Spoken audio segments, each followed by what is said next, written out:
Have you ever heard the saying, "Be careful what you wish for"? Well, today I want to share a story about a man who learned this lesson in the most dramatic way possible. This isn't just a tale, it's a powerful reminder of how quickly life can change. Our story begins with Julian, a man who seemed to have it all. He was a brilliant scientist, celebrated for his groundbreaking work, with a beautiful family and a life of luxury. From the outside, his world was perfect. But inside, Julian harbored a deep-seated arrogance. He believed only in what he could see and measure. To him, faith was a weakness, and he openly mocked anyone who believed in a higher power.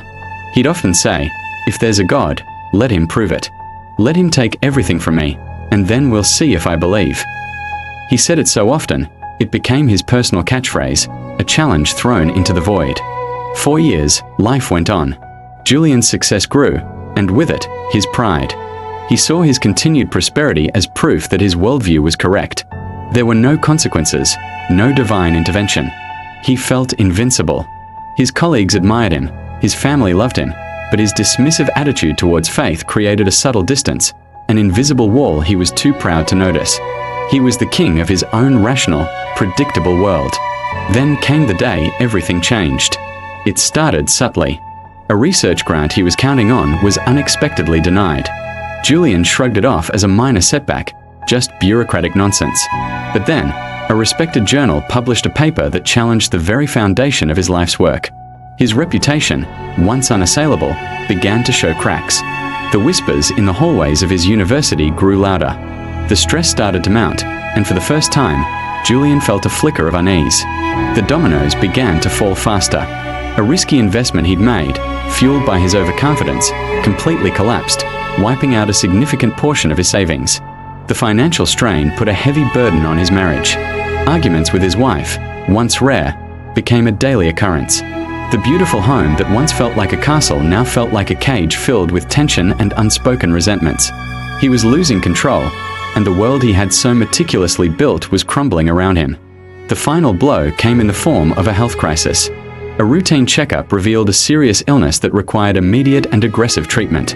The man who prided himself on his physical strength and intellect was suddenly faced with his own mortality.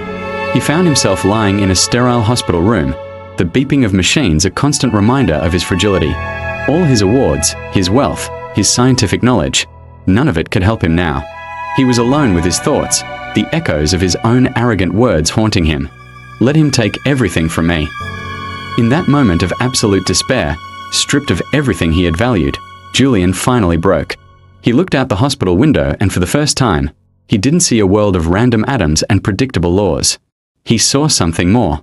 He thought about the love of his family that he had taken for granted, the simple beauty of a sunrise he had been too busy to notice. In his emptiness, he found a sliver of humility. He didn't have a sudden, miraculous recovery, but what he did find was a profound shift within himself. He started the long, difficult journey of rebuilding his life, not with arrogance, but with a newfound sense of gratitude and a quiet, humble hope. This story isn't about divine punishment. It's about the danger of pride and the humbling power of life itself. It reminds us that sometimes we have to lose everything to truly find what matters. Thanks for watching. If this story resonated with you, hit that like button and subscribe for more content that makes you think. See you next time.